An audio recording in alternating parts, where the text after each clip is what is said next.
अस्सलाम वालेकुम, कैसे हैं आप सब लोग। उम्मीद है कि सब ठीक होंगे और अल्लाह के करम फजल से अल्हम्दुलिल्लाह मैं भी ठीक ठाक हूँ जी। इतना प्यारा मौसम था कि मैंने वॉइस ओवर भी ये नहीं करी और उसे पीछे इसका भी जो ओरिजिनल साउंड चल रहा है वो भी है, क्योंकि मेरा दिल नहीं था कर रहा कि मैं उसको म्यूट करूँ। इतना खूबसूरत मौसम था और बस फिर मेरा दिल किया कि मैं इसको रिकॉर्ड करूँ और आप लोगों के साथ भी शेयर करूँ।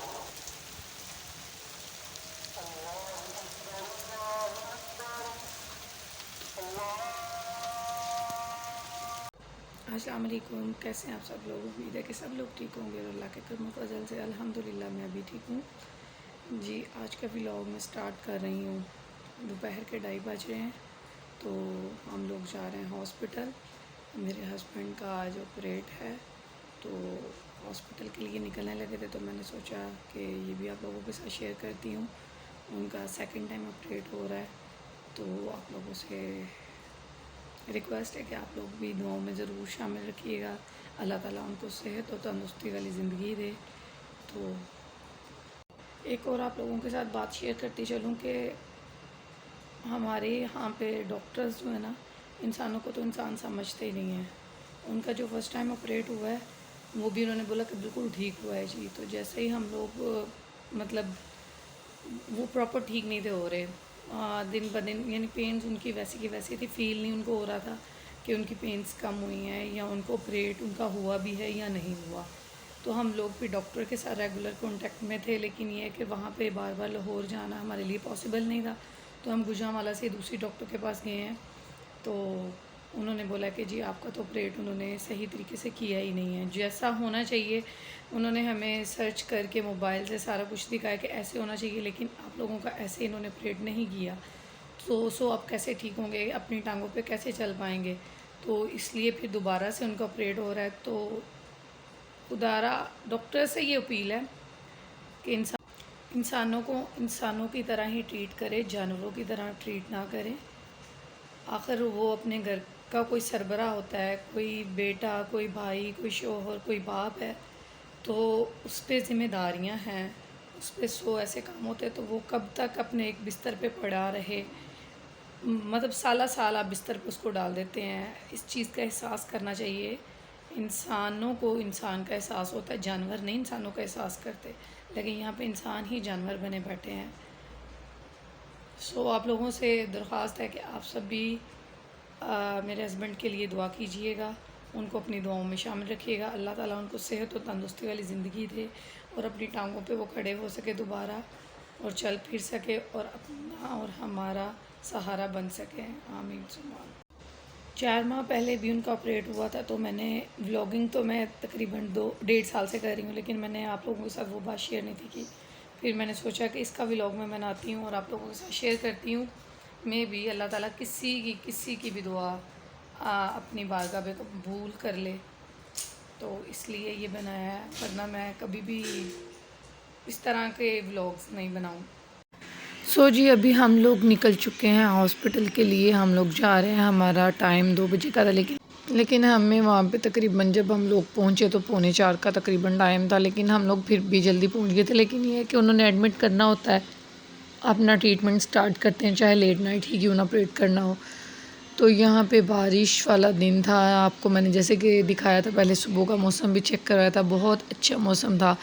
बाहर का मौसम बहुत खूबसूरत था, लेकिन दिल बहुत उदास था, परेशान था, क्योंकि हम लोग हॉस्पिटल जा रहे थे तो परेशान थी, उदास थी कि पता नहीं क्या होगा। अल्लाह ताला रज़ा को सेहत और तंदुरुस्ती दे दे, बस इसी कश्मकश में बहुत टेंशन में थी। तो उदास सी तो फिर ज़ाहिर सी बातें होनी थी।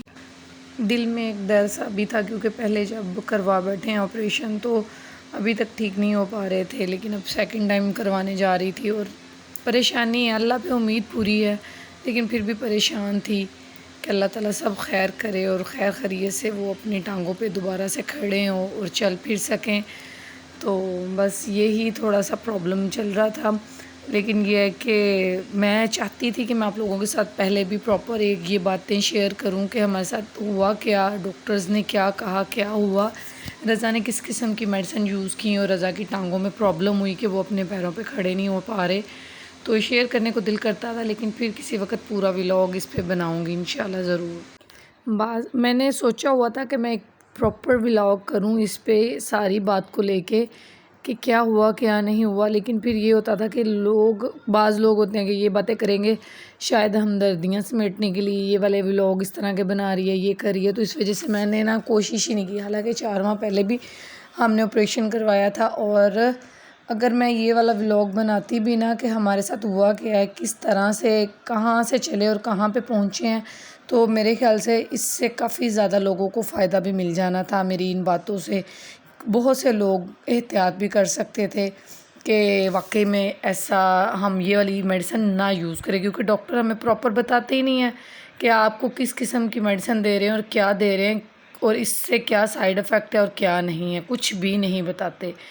तो जिस टॉपिक पे मैंने बनानी थी उन उन लोगों को कम से कम इससे फ़ायदा हो जाना था। और चलें जी, खैर अभी मैं आप लोगों को ये दिखा रही हूँ सारी चीज़ें, ये जी नए नए दौर में नई नई चीज़ें, ये सारा ऑपरेशन थिएटर के लिए सामान आया था तो हमारे पास ही पड़ा हुआ था।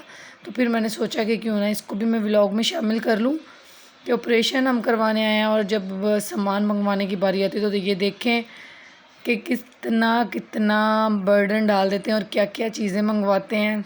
खैर हमारी मजबूरी थी, हमने ला के देना था, लेकिन ये वाली चीज़ें जो हैं वो मैं आप लोगों के साथ शेयर कर रही हूँ कि ये इतना बड़ा जो थैला था, ये ऑपरेशन थिएटर में जस्ट जाना था। यहाँ पे जी नेबुलाइज़ हो रहा है क्योंकि रज़ा को थोड़ा-सा साँस का प्रॉब्लम भी है, जिसकी वजह से ये नौबत हमारी आई है कि साँस के मसले को लेके हम इस मुकाम पे आ गए हुए हैं कि आज रज़ा अपनी टाँगों पे नहीं चल सकते। तो अगर किसी को लगे, जो मेरे व्लॉग्स देख रहे हैं, जिनको लगता है कि मैं उनके साथ ये सारी बातें शेयर करूँ कि क्या प्रॉब्लम हुई है इनके साथ, आपको मैं बता दूं अस्थमा की मेडिसिन खाने से ये सारा मसला हुआ है। तो किसी को अगर चाहिए, यानी कि लगता है कि मैं शेयर करूं, तो ज़रूर मुझे कमेंट्स बॉक्स में बताइएगा, तो मैं ज़रूर शेयर करूंगी आप लोगों के साथ। अभी रज़ा जा रहे हैं ऑपरेशन के लिए, वो आ गए थे कि जी आपका टाइम है। तकरीबन रज़ा गए थे 11:30 बजे ऑपरेशन थिएटर में और 2:30 बजे वो वापस आए थे। तो सब दुआ कीजिएगा अल्लाह ताला उनको सेहत और तंदुरुस्ती वाली ज़िंदगी दे, अल्लाह ताला उनको ज़िंदगी सेहत तंदुरुस्ती वाली दे दे, आमीन सुम्मा आमीन। अभी मैं वेट कर रही थी, 2 बज गए और 2:30 बजे तकरीबन वो बाहर आए थे। हम वेटिंग एरिया में बैठ के मुसलसल बस दुआएं कर रहे थे उनके लिए। अभी मैं आपके साथ जो शेयर कर रही हूँ जी, अभी ऑपरेशन थिएटर से बाहर आ गए और ये देखें कि उनसे हिला भी नहीं जा रहा, कितना इंसान मजबूर हो जाता है और कितना बेबस हो जाता है। ये मेरे में इतनी हिम्मत नहीं थी कि मैं ये रिकॉर्ड करती सब कुछ, लेकिन फिर भी मैंने किया और बहुत तकलीफ़दा ये चीज़ें हैं मेरे लिए, सब बहुत ही तकलीफ़देह, लेकिन इसके बावजूद मैंने किए हैं।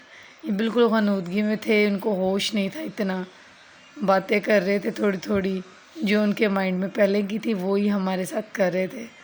तो मैं उनको कह रही थी आप सो जाएं, आप रेस्ट करें, ना इतना बोलें।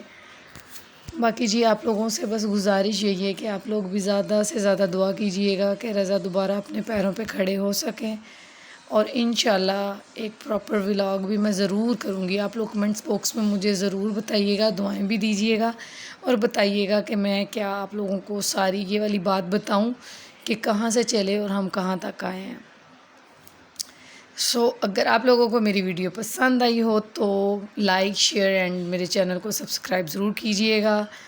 फिर किसी वक्त मिलेंगे नेक्स्ट व्लॉग में। अभी मैं इसका यहीं पे एंड करूँगी। आज का व्लॉग सारे का सारा बहुत सैड हो गया है क्योंकि कुछ टॉपिक ही ऐसा था। मैं आप लोगों से अल्लाह हाफ़िज़ करूँगी, टाटा बाय बाय करूँगी, और घर जाने के बाद की भी जो वीडियोज़ हैं वो भी मैं आप लोगों के साथ शेयर करूँगी इंशाल्लाह। अल्लाह हाफ़िज़, टाटा बाय बाय।